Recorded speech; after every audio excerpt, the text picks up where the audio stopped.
முரட்டுத்தனமா இருந்தாலும் முக்கியமான இடத்துல அதுதான் இருக்கே தவிர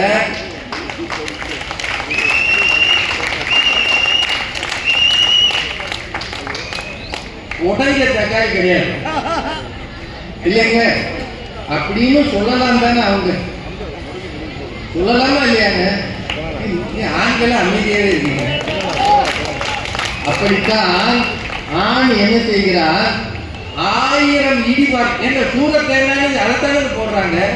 இவன் நேற்றுக்கிழமை வச்சிருக்கான்றதுக்காக பிள்ளையார் முன்னாடி தேங்காய் போய் நட்டு உடைக்கிறானா இல்லையா? செதறி ஓடுதுல்ல, ஓடுதா இல்லையா? அப்படின்னா தேங்காய்க்குன்னு ஒரு சில குணங்கள் இருக்கு, தக்காளிக்குன்னு ஒரு சில குணங்கள் இருக்கு. நீங்க தக்காளியாவே இருந்தா நாங்க தேங்காயாவே இருக்கோம்னு ஆண்கள் சொல்றதுல என்ன தப்பு? தப்பு இருக்கா? இது ரெண்டுக்கும் தனித்தனி குணங்கள் உண்டு. ஆனால் எதனால் மகிழ்ச்சி வருகிறது? பெண்கள் நிறைய சொன்னாங்க. இந்த யாரும் சொன்னாங்க, கவிதா மேடம் தான் சொன்னாங்க. இங்க இருக்கிற ஒரு பொண்ணை சென்னைக்கு கல்யாணம் பண்ணி கொடுத்தா அந்த பொண்ணு எவ்வளவு அனுசரிச்சு போகுது சொன்னாங்கல்ல. இப்ப நீங்க சென்னைக்கு போறது உண்மையிலேயே அந்த பொண்ணு கவலைப்பட்டு போகணும்னு நினைக்கிறீங்களா? எவ்வளவு பெண்கள் இருக்கீங்களா? ஃப்ரெண்ட்ஸ்க்கு எல்லாம் சொல்லும்,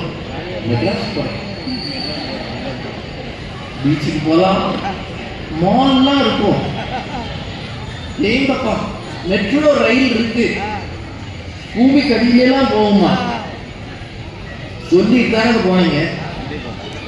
என்னங்க அதுல யாரோ ஒருத்தர் சொன்னாங்க, எங்க தோழிகளை எல்லாம் விட்டுட்டு நாங்க கணவன் வீட்டுக்கு போறோம், ஃப்ரெண்ட்ஸ் எல்லாம் விட்டுட்டு போறோம். கல்யாணம் பண்ணா விட்டுட்டு தானே போகணும். ஃப்ரெண்ட்ஸ் எல்லாம் அந்த ஊருக்கு கூட்டிட்டா போறது. ஏய் எனக்கு கல்யாணம் ஆயிடுச்சு, நீங்க எல்லாரும் வாங்க ஜாலியா அங்க போவோம் அப்படியே சொல்ல முடியும்? சொல்ல முடியாது. இதுல 2-3 விஷயம் இருக்கு. ஃப்ரெண்ட்ஸ் தன்னோட ஃப்ரெண்ட்ஸ் கல்யாணத்துக்கு பிறகு வீட்டுக்காரர் நம்ம வீட்டுக்கு வர்றத பெண்களே விரும்ப மாட்டாங்க. நேர்மையா நான் சொல்றது உண்மையா இல்லையான்னு பாருங்க. அவ கொஞ்சம் வளவளன்னு பேசுவான், ரொம்ப ஜாஸ்தி அடிச்சடிச்சு பேசுவா யார்கிட்டையும்.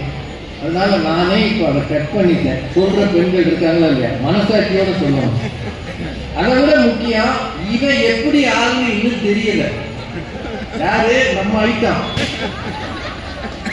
நம்ம மாப்பிள்ளை அறிஞ்சிருக்கானே, இவன் எப்படி ஆளுன்னு தெரியாமலே கண்டவங்களையும் அவனுக்கு அறிமுகப்படுத்த பெண்கள் விரும்புவதில்லை. அதான் சத்தியம், அதான் உண்மை. முதல்ல நீ யாருன்னு ஜட்ஜ் பண்ணிக்கிறேன், அப்புறம் என் ஃப்ரெண்ட்ஸை உனக்கு அறிமுகம் பண்றேன். அப்படித்தானே வைக்கிறீங்க. இடம் மாறி போவது என்பது ஒருவேளை உங்களுக்கு மகிழ்ச்சியாக கூட இருக்கலாம். ஏன் தொண்டாமுத்தூர்ல இருக்கிற பொண்ணு கல்யாணம் பண்ணி தான் போகணுமா? பெங்களூருக்கு வேலைக்கு போகக்கூடாதா? ஐடி கம்பெனியில் வேலைக்கு போக மாட்டீங்களா? சென்னைக்கு வேலைக்கு போக மாட்டீங்களா? ஒரு இன்ஃபோசிஸ்ல, ஒரு டாட்டால எதுக்கோ போக மாட்டீங்களா? டிசிஎஸ்ல போவீங்கல்ல? அப்படின்னா இடமாற்றம் ஒன்றும் பெரிய விட்டு கொடுப்பது ஆகாது. கரெக்ட் தானுங்க?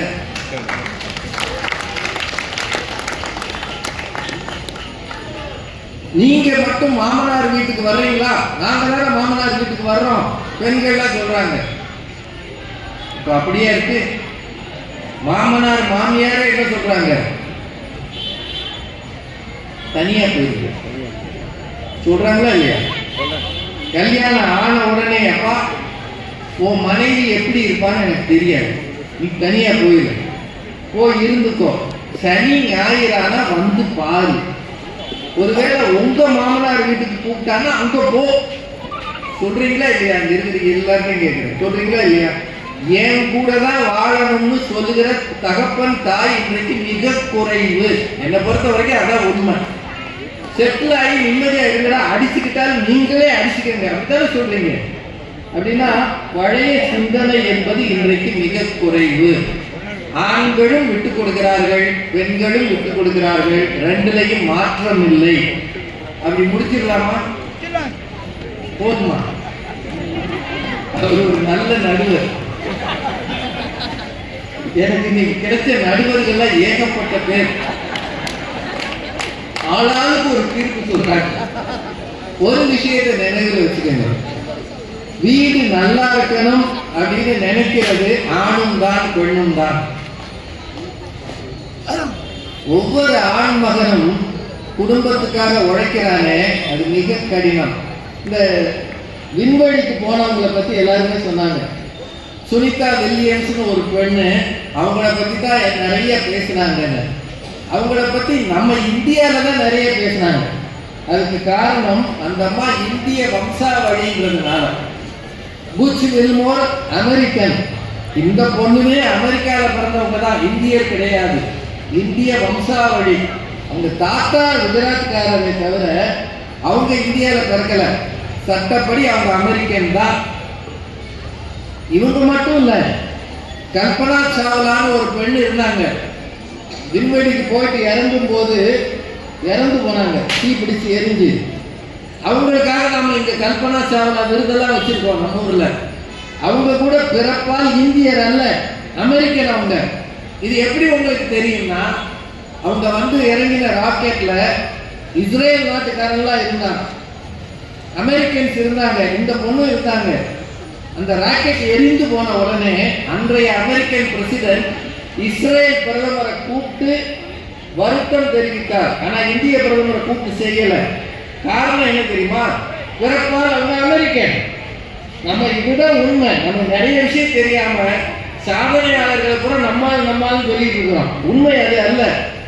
அது மாதிரி தான் இந்திய வம்சாவழின்றதுனால இந்த லேடிய சுனிதா வில்லியம்ஸை நம்ம கொண்டாடணும். புச் வில்மோர் அப்புறானே ஆளு. அவனை அந்த ஊருக்காரன் பேசுறானே தவிர இந்தியர்கள் பேசல. அதனாலேயே ஒரு ஆண் அங்க போய் சாதிக்கவில்லைன்னு சொல்ல முடியுமா? அதே நாள் அவனும் தானே இருந்தான். அவனை பத்தி ஏன் கேட்கலன்னு இவங்க சொன்னதுலேயும் ஒரு கருத்து இருக்குங்க. இருக்கா? வீட்டுக்காக உழைப்பது என்று வந்திருக்கான். ஆணும் சரி பெண்ணும் சரி மிக அதிகம் உழைக்கிறார்கள். அதை யாரையும் குறைக்க முடியாது. ஆண்கள் எதையுமே விட்டு கொடுக்கலையான ஒரு கேள்வி வந்தா அதை யோசிப்பாருங்க. கல்யாணத்துக்கு முன்னாடி ஒவ்வொரு ஆண் மகனும் இருக்கிறாங்க. இப்ப கல்யாணம் ஆகாத இளைஞர்கள் இருக்கிறீங்க. நீங்க என்னைக்காவது உங்க வீட்டுல வாங்கின சம்பளத்தை முழுசா உங்க அம்மா அப்பாட்ட கொடுத்துருக்கீங்களா? பிஃபோர் மேரேஜ் யாராவது இருக்கிற எத்தனையோ பேர் இருக்கீங்க. கல்யாணத்துக்கு முன்னாடி எவ்வளவு சம்பளம் தான் வீட்டுல சொல்லிருக்கீங்களா? என்னங்க சொல்லியிருக்கீங்களா? உங்க அம்மா தான் வந்து கேட்க, என்னடா ஐயா தேதி 1 ஆயிடுச்சு, நீ ஒண்ணுமே பேச மாட்டேங்கிற, நீ என்ன பேசுறீங்க? இல்லடா நீ பேசுற சரி, எப்படி சம்பளம் உங்க அப்பா கேட்க சொன்னாங்க, அவர் ஏன்ட்ட கேட்க மாட்டாரோ? இல்லடா உங்ககிட்ட கேட்க கூச்சப்படுறாரு. என்ன கூச்சம்? கேட்க சொல்லுமா? எவ்வளவு சம்பளம்டா தருவாங்க, எவ்வளவு தர்றாங்க, கொடுப்பாங்க, எவ்வளவுதான் கொடுப்பா போடும்போது சொல்றேன். தேதி 1 ஆயிடுச்சு இல்லடா, 5ஆம் தேதி சொல்றேன். 5ஆம் தேதி கேட்டா என்னமோ எங்க மேனேஜர் இன்னைக்கு வரலம்மா, 7ஆம் தேதி வருவார். இது சம்பளம் 31ஆம் தேதியே வாங்கியிருப்பான். வாங்கி அங்கங்க செலவு பண்ணியிருப்பான். ஆனா ஒரு நாள் கூட உருப்படியா மொத்த சம்பளத்தை திருமணத்துக்கு முன்னால் வீட்டுல கொடுத்த ஒத்த ஆம்பளை இருந்தான்னு சொல்லுங்க. நாங்க தொண்டாமுத்தூரே சுத்தி சுத்தி வரோம். நான் கொடுத்தது இல்லையா? கல்யாணத்துக்கு பிறகு யோசிச்சு பாருங்க. கல்யாணத்துக்கு பிறகு அந்த முதல் நாளே கேட்கலாம், ஆமா பொண்ணு பார்க்கும்போது உங்களுக்கு சம்பளம் 20,000 நாங்களே, நிஜமா எவ்வளவு கேட்கறாங்களா இல்லையா? அப்படின்னா 20,000 சொன்னது அது நம்பலைன்னு அர்த்தம். நீ ஒரு புருடா பார்ட்டி 20,000 சொன்னதே போய் நிஜமா உன் சம்பளம் எவ்வளவு? அந்த சேலரி அக்கௌண்ட்டுக்கு கிரெடிட் ஆகுதுல, பாஸ்புக் அதை காட்டுங்க. நமக்கு 7,790 போட்டிருப்பான். அதுல அவ்வளவு சம்பளம் 7,790. அது வாங்கி பார்த்துட்டு 7,000 உனக்கு 25 பவுன் நகை ஒரு கேடா, உனக்கு 1,00,000 ரூபாய் ரொக்க ஒரு கேடா. கேட்பால கேட்க மாட்டாங்க. கேட்கறாங்களா இல்லையாங்க? இன்னும் இல்லை, அமைதியாக இருக்கு. கேட்கறாங்களா இல்லையா? அப்படின்னா திருமணம் ஆகும்போது ஒரு ஆண் மகனும் தன்னுடைய சுதந்திரத்தை விட்டு விட்டுத்தான் திருமண பந்தத்தில் இணைகிறான். அவனும் விட்டு கொடுக்கிறான். அதுவரைக்கும் கோயில் காளை மாதிரி சுற்றி வந்தவன் கட்டுப்பாடுகளுக்குள் அடங்கி போகிறான் என்றால் அவனும் விட்டு கொடுக்கிறான். நீங்க மட்டும் குலதெய்வத்தை விட்டு கொடுக்கல, நீங்க மட்டும் உங்க அப்பா அம்மாவை விட்டு கொடுக்கல, நீங்க மட்டும் வளர்த்த நாயை விட்டு கொடுக்கல, அவனும் விட்டு கொடுக்கிறான் என்பது சத்தியம், உண்மை.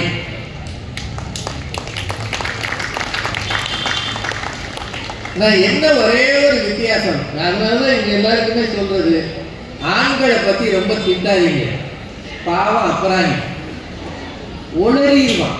இப்ப ராஜ்குமார் சில விஷயங்கள் நம்ம உளர்னார்ல, மேடைக்கு வந்து பெண்கள் படு புத்திசாலிகள் அப்படின்னு அவரே சொல்லிட்டாரு, அவர் அறிவியல் மிக்கவர்கள் அப்படின்ட்டாரு. சில உண்மைகளை மறைக்க முடியாது சொல்றாரு. இப்படித்தான் ஒவ்வொரு ஆண் மகனும் திருமணம் ஆன புதுசுல வீட்டுக்காரம்மாட்ட போய் சொல்லுவான், எங்க ஃபேமிலியில எல்லாரையும் உனக்கு தெரியுமா, சித்தப்பா இருக்காரு 2 நாள் ஜெயிலுக்கு போனார். அவர் கேட்டார், 2 நாள் ஜெயிலுக்கு போனார் எதுக்கு? என்னமோ கூட்டத்துல எல்லாரும் போராட்டத்தில் நின்றுருக்காங்க, இவர் ஒண்ணு அந்த கட்சி கிடையாது, இவருக்கு வேடிக்கை பார்க்கிற புத்தி இருந்தது, இவர் போய் வேடிக்கை நின்றுருக்காரு, எல்லாரையும் வேன்ல ஏற்றிட்டாங்க. 2 நாள் எங்க அப்பா போயிட்டா ஜாமீன்ல கூப்பிட்டு வந்தாரு. அந்த பொண்ணு என்ன நினைப்பான்றீங்க, குடும்பமே லூசு போய குடும்பமா, வேடிக்கை நினைப்பாத நினைக்க மாட்டாளா அப்படின்னா ஆண் ஒரு சந்தோஷத்துல உளறிடுவான் சில விஷயங்கள். ஆனா பெண் அது கட்டுப்படியா இருப்பான். பெண்கள்கிட்ட எந்த ஒரு ரகசியத்தையும் கேட்டு வாங்குறது கஷ்டம். யாருமே எதுவும் பேசி பார்த்துக்கிட்டு இல்லையா? ஏமா உங்க ஃபேமிலியை பத்தி, எல்லாம் நல்ல ஃபேமிலி தான். இல்ல என்னமோ எவன் சொன்னான், உங்க அப்பா ரொம்ப நல்லவர், என்ன படிச்சிருக்காரு, நிறைய படிச்சிருக்காரு, அவர் 3ஆம் கிளாஸ் தான் படிச்சிருக்காரு, நிறைய படிச்சிருக்காரு. என்ன படிச்சிருக்காரு? சர்டிபிகேட் இருக்கா? சர்டிபிகேட்ல கிழிஞ்சு போச்சு, கிழிஞ்சு போன அளவா படிச்சாரு உங்க அப்பா, அது எங்க வீட்டுல ஒரு தீ பிடிச்சி எரிஞ்சு போச்சு. என்னமோ சொல்வாளே தவிர தன் வீட்டு விஷயங்களை வெளியில் சொல்லவே மாட்டாள் பெண். அதான் உண்மை. நம்ம சிஸ்டத்துல அந்த ரூலே கிடையாது. இது ஒளரி கொட்டிடும், அள்ளி விட்டுரும். அதை விட பெருமை என்னன்னா, அந்த பொண்ணை பார்த்து, நீ அப்படி பார்த்தா தமன்னா மாதிரி இருக்க, இப்படி பார்த்தா கீர்த்தி சுரேஷ் மாதிரி இருக்க, ஊரை இங்கிருந்து அள்ளி விடுவான். ஒரு 2 மாசம் கழிச்சு சண்டை போடும்போது, உனக்குலாம் ஒரு அறிவு இருக்கா, மூஞ்சி முகரையும் அப்படின்னு உடனே அந்த அம்மா சொல்லுவான், கீர்த்தி சுரேஷ்னு சொன்னீங்க. யாரு? நானா? அம்மா நீங்க தான் சொன்னீங்க. இப்படி பார்த்தா தமன்னான்னு சொன்னீங்க. யாரு? நானா? நம்ம வாயை பிடுங்கிய நம்மளை சரண்டர் ஆக்கிற ஆற்றல் யாருக்கு இருக்குன்னா பெண்களுக்கு தான் உண்டு, ஆண்களுக்கு கிடையாது. இதெல்லாம் ஒவ்வொருத்தரோட தகுதி திறமைங்க. ஆனா இதை வச்சு விட்டு கொடுப்பது அனுசரிப்பது யாருன்னு சொல்ல முடியாது. ஒரு விஷயத்தை நினைவில் வச்சுக்கோங்க, ஆண் விட்டு கொடுப்பதிலும் குறைவு இல்லை. ஒரே ஒரு கேள்வி, நீங்க வேலை பார்க்குற இடம் இருக்குல்ல, எல்லாரும் கவர்மெண்ட் ஆபீஸ்ல இல்லை, எல்லாரும் கலெக்டரா இல்லை, எல்லாரும் ஒரு எஸ்பியா டிஎஸ்பியா இல்லை, பிரைவேட்ல வேலை பார்க்குறோம். நம்ம முதலாளிக்கு 60 வயசு, நாம அவர்கிட்ட கிளர்க்கா இருக்கிறோம் அல்லது ஒரு கேஷியரா இருக்கிறோம். அவர் மகனுக்கு 20 வயசு, முதலாளிக்கு 60 வயசு, அவர் மகனுக்கு 20 வயசு. முதலாளி நம்மளை பேர் சொல்லி கூப்பிட்டாரு, வா என்ன அறிவில்லாம இருக்கேன் அப்படின்னு. எனக்கு 40 வயசு ஆகுதுன்னு வச்சுக்குவோம். 40 வயசான என்ன 60 வயசான முதலாளி 2 வார்த்தை திட்டுறாருன்னா எனக்கு சுருட்டுன்னு படாது. ஆனா தனியார் கம்பெனியில 20 வயசு பையன் சில நேரம் என்ன அறிவில்லாம இருக்கேன்னு கேட்கும்போது சந்தோஷமாவா இருக்கும்? இருக்குமா? தன்மானம் பாதிக்கும்ல, பாதிக்குமா பாதிக்காது? அந்த நேரத்துல ஒவ்வொரு ஆண் மகனுக்கு என்ன தோணும்னு நினைக்கிறீங்க? இதெல்லாம் ஒரு முதலாளி, உங்க அப்பா திட்டுறாரு பரவாயில்ல, நீ சின்ன பையன், நான் பார்த்து தூக்கி வளர்த்த பையன், நீயா என்னை திட்டுற அப்படின்ட்டு ஒரு நிமிஷத்துல வேலையை தூக்கி போட்டுட்டு வரணும்னு தோணுமா தோணாது? என்னங்க தோணும்ல? அப்ப இப்பெல்லாம் அவன் கண் முன்னாடி எது நிற்கும்னு நினைக்கிறீங்க? +2 படிக்கிற பொண்ணு, முடியாம இருக்கிற அம்மா, காலேஜுக்கு ரெடியாகிற பையன், கஷ்டங்களுக்கு மத்தியிலேயும் வீட்டை காப்பாற்றுற மனைவி. நம்ம மட்டும் வேலையை விட்டுட்டோம்னா, சம்பளம் நின்று போச்சுன்னா அந்த குடும்பத்தை யார் பார்க்கறது? சரி, சொன்னா சொல்லிட்டு போறான், என் மகன் தானே அவன், என் மகன் வயசு தானே, என் மகன் தான் ஒரு நேரம் என்னமோ அப்பா லூஸ் மாதிரி பேசுறாருன்றான், இவனே என் மகன் தானே, நான் இதை பொறுத்துக்கிட்டா தான் என் குடும்ப வண்டி ஓடும் என்று ஒவ்வொரு ஆண் மகனும் விட்டு கொடுப்பதால் தான். தயவு செய்து பெண்களே, உங்க வீட்டுக்காரரை, உங்க குடும்ப தலைவரை தூக்கி எறியாதீங்க. அவன் கால்வலி கைவலியோட 1000 அவமானங்களோடு உழைப்பதால் தான் உங்கள் குடும்ப சக்கரம் இயங்குகிறது என்பதை மறந்து விடாதீர்கள். தயவாக மறந்து. அவங்ககிட்ட சில குறைகள் இருக்கு, குற்றங்கள் இருக்கு. அனாவசிய செலவு பண்றாங்க, சிலர் ஸ்மோக் பண்றாங்க, சிலர் குடிக்கிறாங்க. இதெல்லாம் தப்பு தான். ஆனாலும் முடிஞ்ச அளவு திருத்த பாருங்க. அவமானப்படுத்தி சந்தோஷம் பார்க்காதீங்க. கணவனை அவமானப்படுத்தி சந்தோஷப்படுகிறவர்கள் உண்மையிலேயே குடும்பத்துக்கு இடையூறாக இருக்கிறார்கள் என்பதை தயவு செய்து உணர்ந்து, தயவு செய்து நான் வேண்டுகோளா வைக்கிறேன். அதுக்காக ஆண்கள் செய்வது நியாயம் என்று சொல்லவில்லை. யாராவது ஒருவருக்கு அந்த தவறான பழக்கம் இருந்தால் திருந்துங்கள் உங்கள் வீட்டுக்காக. ஆனால் அதை பெருசு பண்ணாதீங்க என்று தயவாக கேட்டுக்கொள்கிறேன். இப்போ யார் அதிகம் விட்டு கொடுப்பது?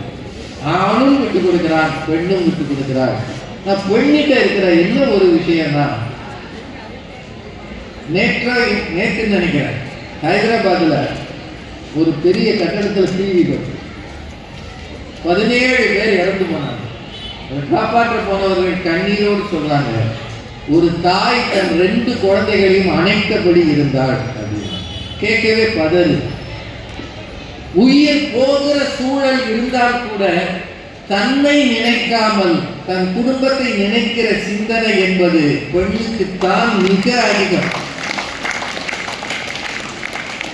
என் உயிரே போனாலும் பரவாயில்ல, என் பிள்ளைகள் நல்லா இருக்கணும், என் குடும்பம் நல்லா இருக்கணும் என்று யோசிக்கிறது ஆணை விட பெண்ணுக்கு மிக அதிகம். அதனாலதான் சாப்பிடும்போது அவதான சமைக்கிறான். இல்லைங்க, யார் சமைக்கிறது? 90% வீடுகள்ல பெண் தான் சமைக்கிறான். அவன் நினைச்சானா சமைக்கும் போதே சாப்பிடலாம்ல. இவ்வளவு பெண்கள் இருக்கீங்கல்ல, பெண்ணுக்கு தானே பசிக்கும் இல்லையா? சமைக்கும் போதே சாப்பிடலாம்ல. தோசை வார்க்கும் போதே, தோசை ஊற்றும் போதே சைட்லேயே ஒரு சட்னி வச்சு 2 தோசையை சாப்பிட்டுட்டே இருக்கலாம்ல. ஏன்னா எந்த பெண்ணும் அதை செய்யறது இல்லை தெரியுமா? 1 மணி நேரம் கழிச்சு பையன் வந்தாலும் பொண்ணு வந்தாலும் வீட்டுக்காரர் வந்தாலும் அத்தனை பேருக்கு கொடுத்துட்டு கடைசியா மாவு மிஞ்சி இருந்தா ஒரு தோசையை ஊற்றி சாப்பிடுவோம்னு பெண் தன்னை சுருக்கி கொள்கிறாளே ஏன்? சில நேரம் இந்த பயல்க 6 தோசையில நிறுத்த மாட்டான், 8 வரைக்கும் போவான். அவனுக்கு என்ன மூட தெரியாது. சட்னி, தக்காளி சட்னி. அன்னைக்கு அம்மா தேங்காய் சட்னியும் வச்சிருக்கா, தக்காளி சட்னியும் வச்சிருக்கா. 2ஐயும் ஊத்த ஊத்த அவனுக்கு எடுக்குது தாறுமாறா. தினம் 6 திங்கிறவன் 8 திங்கிறான். இப்போ மாவு முடிய போகுதுன்னு அம்மாவுக்கு தெரியும். இப்போ யாருடைய உணவு குறையும்னு நினைக்கிறீங்க? பையன் கேட்கிற வரைக்கும் கொடுத்துட்டு தனக்கு மிச்சம் இருந்தாலும் சாப்பிட்டு, அப்படி மிச்சம் இல்லைன்னா ஒரு பழத்தை சாப்பிட்டு தண்ணி குடிச்சிட்டு இன்னைக்கும் விரதம் தான் போகிற மனப்பக்குவம் யாருக்கு இருக்கிறது? ஒருவேளை வீட்டுக்கு நெருக்கடின்னு வந்தா,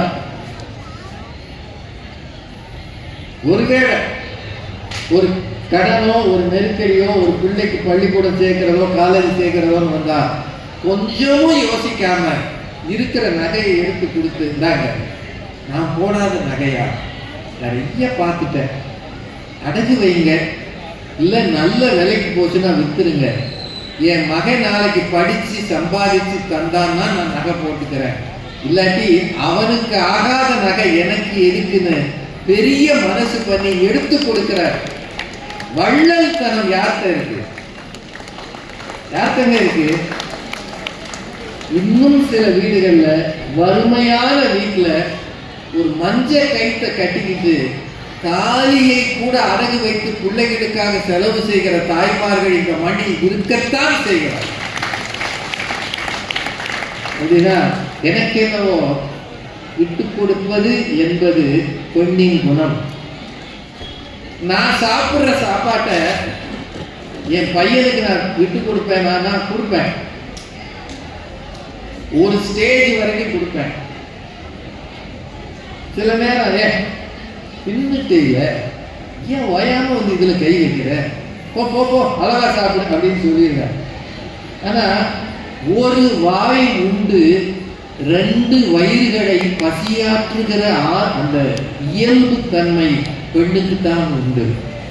பிரெக்னண்டா இருக்கிற பெண்ணு ஒரு வாய் சாப்பிடுகிறார், ஆனா அவள் வயிறும் நிறைகிறது, உள்ளே இருக்கிற குழந்தையின் வயிறும் நிறைகிறது என்றால் தாய்மைக்கே உரிய குணம் தனக்கு உரியதில் ஒரு பங்கை இன்னொருவருக்கு விட்டு கொடுப்பது என்பது தாய்மைக்கே உரிய குணம். என்னைக்காவது பெண் சாப்பிடும் போது நான் இது எனக்காக சாப்பிட்றேன், இது என் பிள்ளைக்காக சாப்பிட்றேன் சொல்லியிருக்கிறாரா? தனக்கு தனியா சாப்பிட்றா. அதில் ஒரு பங்கை ஒதுக்கி கொடுக்கிற ஆர்வமும் ஆற்றலும் இறைவன் அவளுக்கு கொடுத்திருக்கிறான் என்றால் எனக்கு என்னவோ ஆணும் விட்டு கொடுக்கிறான். அதை விட கொஞ்சம் கூடுதலாக குடும்பத்துக்காக, அதன் மகிழ்ச்சிக்காக, அதன் எதிர்காலத்துக்காக விட்டு கொடுப்பது பெண்கள் தான்.